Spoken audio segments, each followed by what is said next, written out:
BBS Tele Final Program ensi ekula era nga tuli mu gombolola y'Eggoma mu ssaza lya Ssaabasajja Kabaka eriye Kyaggwe era nga tuzze wano tusinkana President wa Rotary Club eya Bukerere. Omwami ono ng'ali wamu ne banne ba Rotarians bali mu nteekateeka ey'okusomesa abantu amasomo ag'ebyemikono okuviira ddala mu mwezi gwa Desemba okutuukira ddala mu mwezi ogwa January. Era ng'ensonga etuleese kwe kumusinkana wano olwaleero atubuulire enteekateeka eno egenda kubeera etya, enteekateeka eno erimu okusasula ssente, enteekateeka eno lwaki bagirowoozezzaako. Katusinkane President wa Rotary Club okuva mu kitundu ky'e Bukerere mu ssaza lya Ssaabasajja Kabaka ery'e Kyaggwe mu ggombolola ya Ssaabasajja Kabaka ey'Eggoma.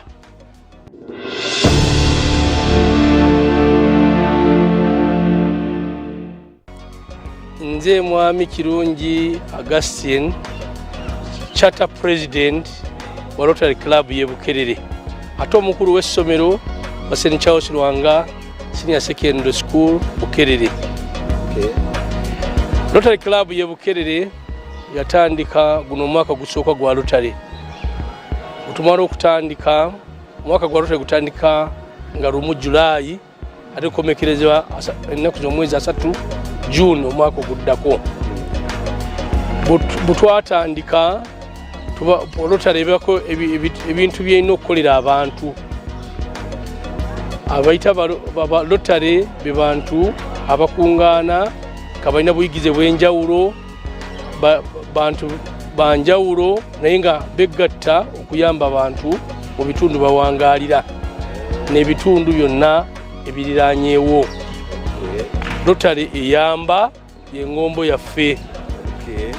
Kati mu kitundu kino ky'e Bukerere tuzze tulaba obumenyi bw'amateeka nga bungi nnyo. Babuuka babba ulira ono leero bamenye wanu wali bamenye wali.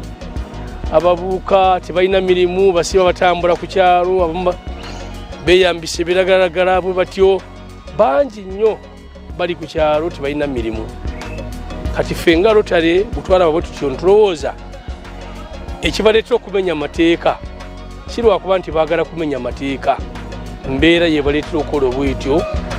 Ntusalawo teeka emisomo eri ababuuka abo bonna baasoma n'abasomye naye nga tebalina mirimu. Kaka tubajje tubayigirize ebyemikono.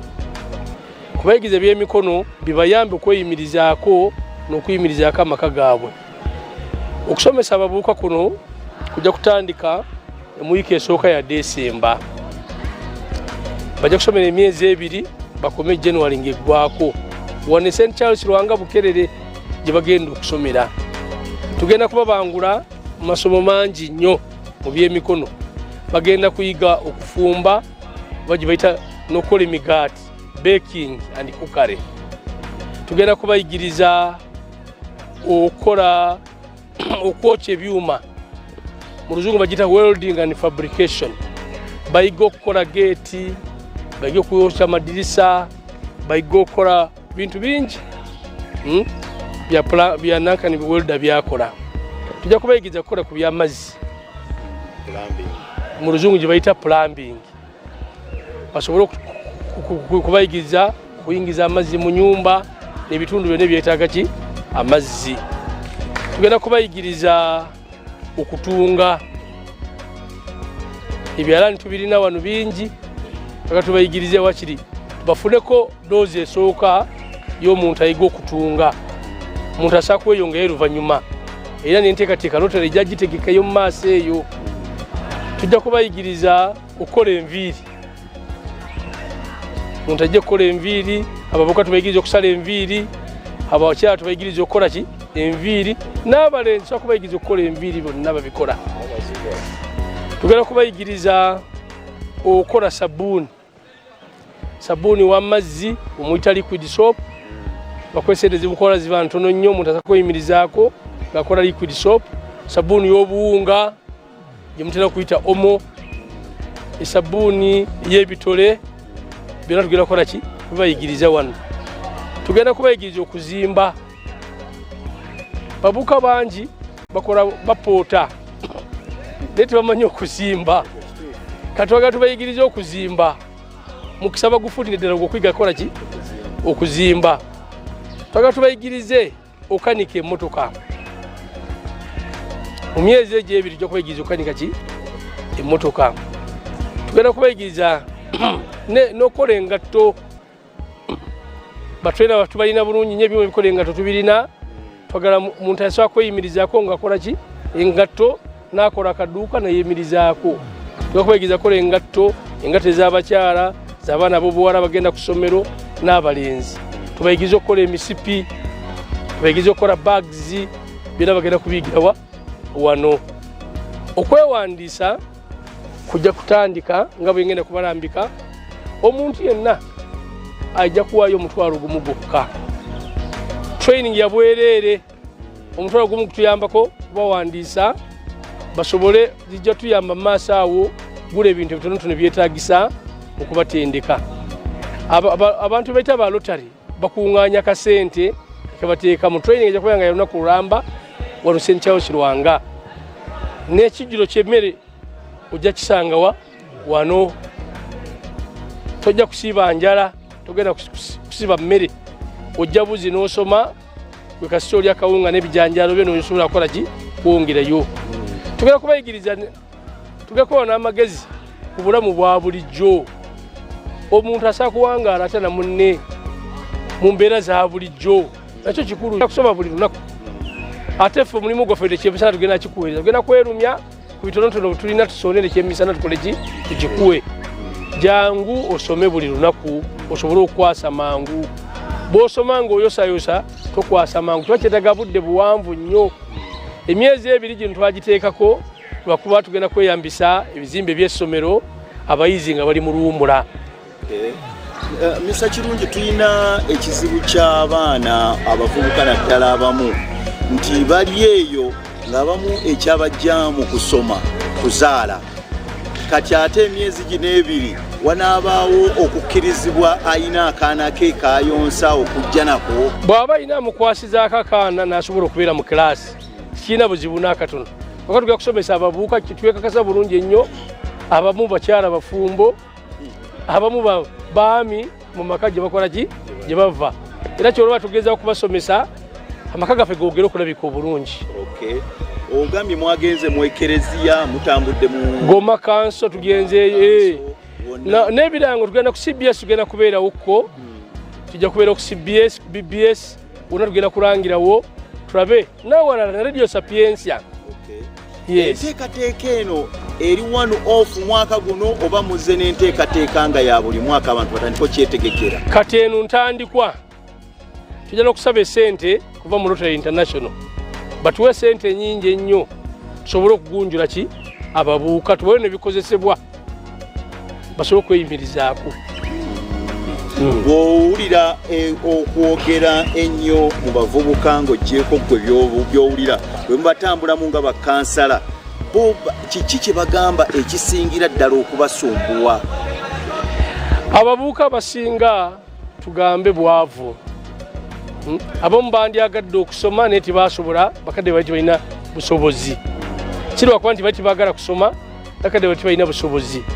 Ekirala abamu okusoma kuno kwa bulijjo balaba bangi bali mu byala basoma naye balaba bonaabona kyekimu kati bino tibabirabamu kubeera nti bigenda kukola ki kubayamba okusalawo tubasomesa ebyemikono ebinayamba buli omu tibigenda kuyamba bataasoma bokka n'abavubuka basoma abatalina emirimu bonna tugenda kubasomesa. Era kyembadde njagala okubuuza nti bangi bali balina zidiguli zaabwe zidiploma ziganye okubayamba era kyembadde ngenda okubuuza nti bo obalese bali n'abalina diguli olina diploma jangu osome.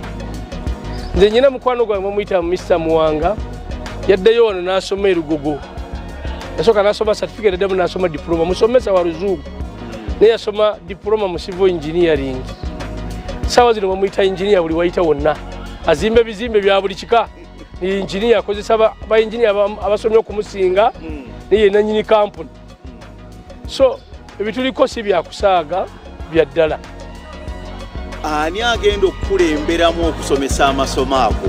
Tufunye abakugu bangi Barotarian bafunye abakugu bangi tugenda okukola ki okubasasula ate abakugu abamu bajja kuva ku Jones Vocation Institute Goma abadde basomesa ebyemikono wano ku St. Charles atugateko n'abalala abakugu abalala tusobole okusomesa ababuuka bangi mulundi gumu ababuuka 5 betusuubira okusomesa mulundi ki gumu nga basoma amasomo gaki ganjawulo buli wajja wano kwewandiisa bagambe nze ngenda kuyiga kukola ki ngenda kuyiga kuzimba nze ngenda kuyiga kwokya byuma nze ngenda kuyiga kukola amazzi nze ngenda kuyiga kukola nviiri kusala nviiri ngenda kuyiga kukola sabbuuni w'olondako essomo ly'ogenda okukola ki erigenda okugasa. Oyina magezi ki g'owa gavumenti geyinza okwongerawo okulaba nga eyagazisa abayizi amasomo g'ebyemikono ate era n'okwongera ku nnamba beetwala? Gavumenti omulamwa gw'okusomesa ebyemikono yagutandikako ng'etekawo skilling hubs mu bifo bya njawulo lwakuba wano mu Buganda bikyali bitono. Skilling hubs zino zijja kuyamba abavubuka baffe okusoma nnyo ebyaki ebyemikono kale nga toba kuyingira skilling hub ya gavumenti sooka ojje bakutandika okusomesa wano ogende kugendayo oyongera kubeera mukugu mu ekyo kyokoze eki kyoyagala okukola. Tweyanziza nnyo tweyanze twagala otwongere essimu ku bagenda okukuba buli ayagadde okumuwandiisa okusoma ebyemikono mu luwumula gatandika mu wiiki esooka ya Desemba nga tukomeza ennaku z'omwezi kumpi 3 January tusaba okwewandiisa okuba essimu 0703 665 478 oba 0772 33 51 12. Essimu ezo zombi za mukulu w'essomero wa St. Charles Lwanga Bukerere. Kwewandiisa mutwalo gumu gwokka okusoma kwa bwereere. Akatalekeka bakadde baffe buli woyagala eggwanga lyo ng'oyagaliza muliraanwa wo laba nti otuyambako okulaba nti tukunga ababuuka bajje bakole ki basome ebyemisomo. Era ffe nga Rotary twewaddeyo ku ssente zaffe entono zitufuna tuyamba ababuuka kyetulaba kigenda kuyamba eggwanga lyaffe okubeera nga liri mu mirembe buli omu nga abeera na munne nga talina buzibu bwonna. Nkwebaza bwe tubadde ffenna akawungeza Korean program ensi ekula wano ku BBS Terefayina era nga tubadde ne Pulezidenti wa Rotary Club ey'e Bukerere mu ggombolola ya Ssaabasajja Kabaka ey'e Goma mu ssaza lya Ssaabasajja Kabaka Kyaggwe ng'atunnyonnyola entambula n'enteekateeka gye bayina.